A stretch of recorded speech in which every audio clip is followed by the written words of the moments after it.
So President Trump is a little bothered that Zelensky has to get constitutional approval, saying earlier today, quote, well, he's got approval to go into war and kill everybody, but he needs approval to do a land swap.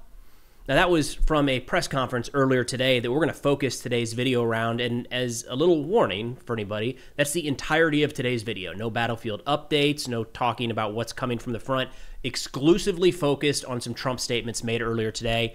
I know that's not for everybody, but I feel like it's worth getting into because on Friday, President Trump is meeting, supposedly, with President Putin in Alaska or Russia, one or the other. Get into that here in a minute.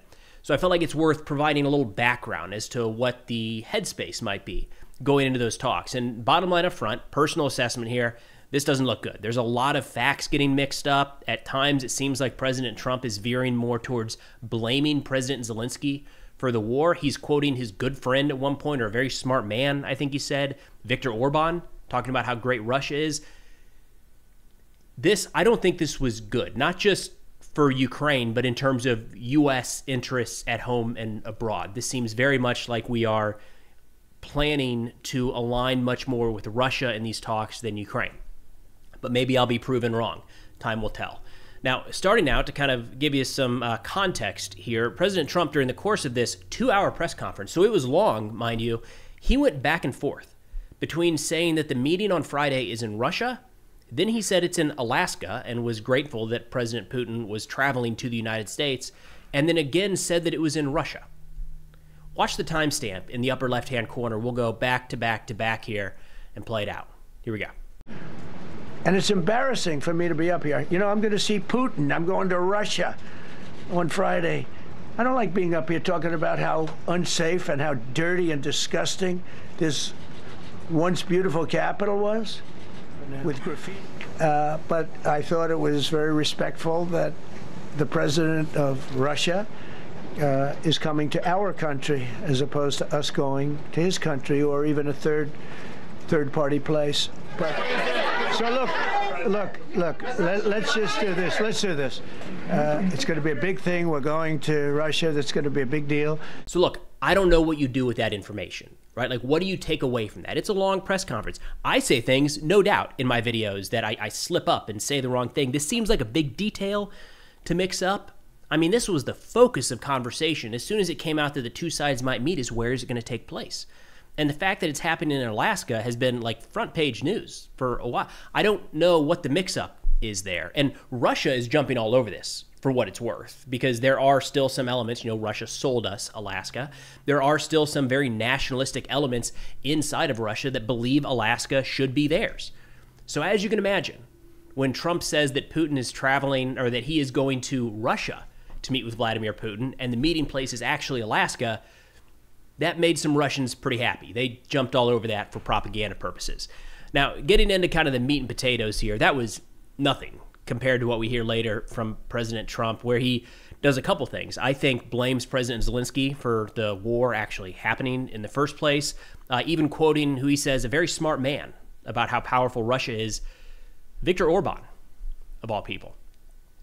But getting into some of the details here, he did talk about how this was just a preliminary meeting and that he does expect a follow-on meeting to happen either between President Zelensky and Putin or maybe even Zelensky, Putin, and Trump. Let's give that a listen. I think we'll have constructive conversations. Then after that meeting, immediately, maybe as I'm flying out, maybe as I'm leaving the room, I'll be calling the European leaders who I get along with very well. And, I have a great relationship, I think, with all of them. And I get along with Zelensky, but, I disagree with what he's done. Very, very severely disagree. This is a war that should have never happened, wouldn't have happened. But I'll be speaking to Zelensky. The next meeting will be with Zelensky and Putin, or Zelensky and Putin and me. I'll be there if they need. But I want to have a meeting set up between the two leaders.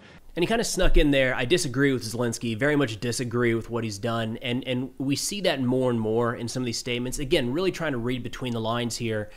I didn't hear during the entirety of this 2+ hour press conference any blaming Russia for the conflict or saying, maybe Russia shouldn't have invaded their neighbor or shouldn't continue firing missiles and drones into Ukrainian territory. There was one point where Trump talked about how bad the war was and how people are dying every day and how some of them are civilians in Ukraine. But that's about as close as he came throughout the duration of this, of placing any blame on Russia, which, again, when you line that up with other statements from government officials in recent days, including Lindsey Graham, who we played in yesterday's video, was pressed on, hey, in 2022, you said we can't cede land to Ukraine or it's just going to embolden Putin to go further. What do you say about that? And he veered off course saying, well, there's other ways to make this work. Kind of makes me believe that we are looking at the United States preparing and supporting an ultimatum where Ukraine would cede territory, maybe even territory they haven't yet lost to Russian forces, in exchange for a temporary ceasefire. Now, continuing on with President Trump, this is where he kind of starts to go in pretty deep, maybe is the way to put it. You know what? Let's just go ahead and play this. We'll come back to it in a second. I was a little bothered by the fact that Zelensky was saying, well, I have to get constitutional approval. I mean, he's got approval to go into war and kill everybody, but he needs approval to do a land swap because there'll be some land swapping going on. I know that through Russia and through conversations with everybody to the good, for the good of Ukraine. Good stuff, not bad stuff. Also, some bad stuff for both. So there's good and there's bad. But it's very... I mean, where do you start with that, right? The idea that what President Trump is frustrated with right now is that there are administrative or constitutional hurdles for Ukraine to give up territory. The fact that that is a point of frustration above and beyond everything else that it is worth bringing up in this context is a little concerning. You know, the idea that he says President Zelensky is somehow able to wage this war, again, kind of placing it on Ukraine rather than the fact that they have been fighting a defensive war since the day this began, even going back to 2014. This makes it seem like we're heading in a direction to be much more supportive, much more in the corner of Russia in these coming negotiations. Now, President Trump does say there's going to be some land swapping. He at one point says it's going to be for the good of Ukraine. Now, I haven't seen a single proposal quite yet that shows Ukraine gaining any territory. If you recall, over the last couple days, there's been all sorts of confusion because Steve Witkoff, the U.S. Special Envoy to Ukraine and Russia, came back with 3 different ideas of what was actually on the table. And it went everywhere from Russia would withdraw from 2 territories so long as Ukraine withdraws from Donetsk. Then it was, no, actually Russia's just going to freeze the line, but also they're going to withdraw, which doesn't make sense. And then the last one was, no, just Ukraine unilaterally withdraws and Russia keeps everything else. I don't know what the swapping would be for the good of Ukraine, except maybe some small pieces of territory in Sumy and Kharkiv up in the north. But President Trump, as of now, saying some of that will be for the good of Ukraine. Now, he continued on. I'm trying to pull out the snippets here. No doubt there's some that I missed. I'm trying to save you from having to watch 2.5 hours of press conference there. But he goes on to talk about more details of what this meeting could entail, and he's kind of veering left and right. And at one point says, I'm learning about Russia, figuring out how they're involved in this and the challenges. And he quotes who he says, a very smart man. And I wasn't exactly sure where he was going with this. And then he said the smart man's name was Viktor Orban of Hungary. And that also, you just keep layering these things on. When Viktor Orban is the person, a ally of Russia in many ways, an authoritarian, somebody who has a bit of an outsider for NATO, if you will, at this point, to look at this overall conflict and to get the context of it from, and of all the people the president could quote, be it any of our allies from NATO or even in Ukraine, or maybe even from Russians, to decide to look at Viktor Orban of Hungary as the man giving him the context for this war. Don't love it, but either way, here's what he had to say. Mr. President, when there could be normal trade between the U.S. and Russia, should your meeting go well, should there be peace? I do, yeah. Russia has a very valuable piece of land. If Vladimir Putin would go toward business instead of toward war, it's a warring nation. That's what they do. They fight a lot of wars. A friend of mine said Russia's tough because they just keep on fighting. They beat Hitler, so did we, and they beat Napoleon. They've been doing this for a long time. I asked a question to a very, very smart man that some people like and some people don't like. Viktor Orban, right?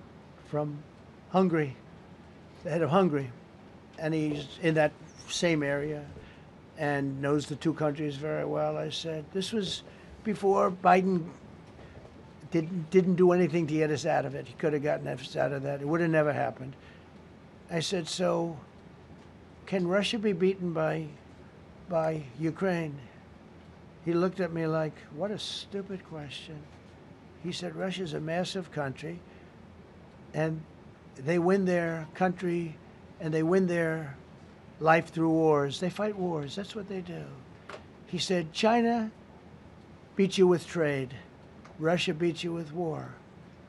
That was a very interesting statement. So I know this is a little bit of a theme today, but I don't know where to begin on that one. So China beat us with trade, Russia beat us with war. Feels like not something I expected the President of the United States, with the Secretary of Defense standing right behind him, to be rattling off in August 2025. There wasn't a lot of pushback there. I did cut it off. President Trump went on to say that China has not beaten us in trade any time that he's been president, but that Russia beat us with war stuck. There was no pushback on that at all. I don't know what he's talking about when he says that Biden didn't get us out of it. We have never been in this war in Ukraine. We have been trying to assist Ukraine in fighting for their sovereignty and to defend their territory, but we've never been in it. So I don't know what element was Biden trying to get out. I also don't know what Russia winning their life through war means. I don't know. Sometimes there's just things that are said, and I don't know if it was meant or if it's just a bunch of words put together. Probably how some of you guys feel watching me as well, because to be fair, I probably go down that route a fair amount. Now, let's get back into a little more contextual information here. He did talk about what the details of this meeting might entail, and he says right out the gate, he's going to say, hey, Putin, you got to bring this war to a close. Here we go. So I'm going in to speak to Vladimir Putin, and I'm going to be telling him, you got to end this war. You got to end it. And he wasn't going to mess with me. This war would have never happened. You know, we had a discussion about it one time, and we never had that discussion again. Would have never happened. So I don't know. That seems like the plan right now is to say stop. Again, when you're looking at how this is going to play out, what makes me nervous is it seems like a lot of what we've done so far is set the stage for forcing concessions from Ukraine, and it doesn't seem like we're asking for any concessions of Russia. So when you look at this from an America First perspective, right, and say, what is the best outcome here for the United States? If that's our interest here, what's the best outcome for the U.S. as the United States president should always be considering? I don't know that ceding everything to an aggressor that is a direct adversary of the United States and regularly makes threats about attacking the United States and killing Americans, I don't know that giving everything to them and not holding accountable in any way, shape, or form is the best for United States policy going forward. To me, that looks like it empowers our adversaries, like we aren't going to do anything. In fact, we might even take their side and help them bring about a neater end to the war rather than forcing Russia to continue grinding on and losing men and equipment month after month. But apparently right now the game plan is that President Trump will step into that meeting and he will know pretty quickly whether President Putin actually means it. Here you go. Well, we're going to have a meeting with Vladimir Putin, and at the end of that meeting, probably in the first 2 minutes, I'll know exactly whether or not a deal can be made. How will you know that? Because that's what I do. I make deals. That is about the extent of what we know from the U.S. position at this point, is that President Trump will be sitting down with President Putin, and they will try to make a deal. He referenced, to nobody's surprise, throughout this meeting and multiple others, President Trump always comes back to, it's a deal. He's making a deal. He's going to try to make a deal. I don't know what those terms are going to be. The only ones we've seen floated so far, again, to this point, have been easing up on sanctions for Russia and kind of trying to entice Russia to agree to something rather than forcing Russia to agree to something. And those are very different approaches that could be taken. But at this point, again, just looking at the statements coming out of not just President Trump, but senior officials within his administration, as well as senior congressional officials, it sounds more and more like what will happen on Friday in Alaska is coming up with some terms that likely will be unacceptable to Ukraine about ceding territory, that Zelensky, as we've stated multiple times before, will have to get constitutional approval. That will be presented to Ukraine in all likelihood in exchange for some sort of easing of sanctions on Russia. The big question that still seems rather unaddressed is the neutrality of Ukraine, if they will be permitted to join, or if the United States will push forward with trying to get Ukraine into something like NATO, or if there's some other form that takes, maybe outside of NATO, but with a few, coalition of the willing type agreement. And then, of course, the question of continued U.S. and Western arms being delivered to Ukraine so they can continue to defend themselves should this likely temporary ceasefire not hold. But that's all we've got for now. A little bit of a look inside of how Trump appears to be approaching these peace negotiations. But thanks for watching, and I'll see y'all next time.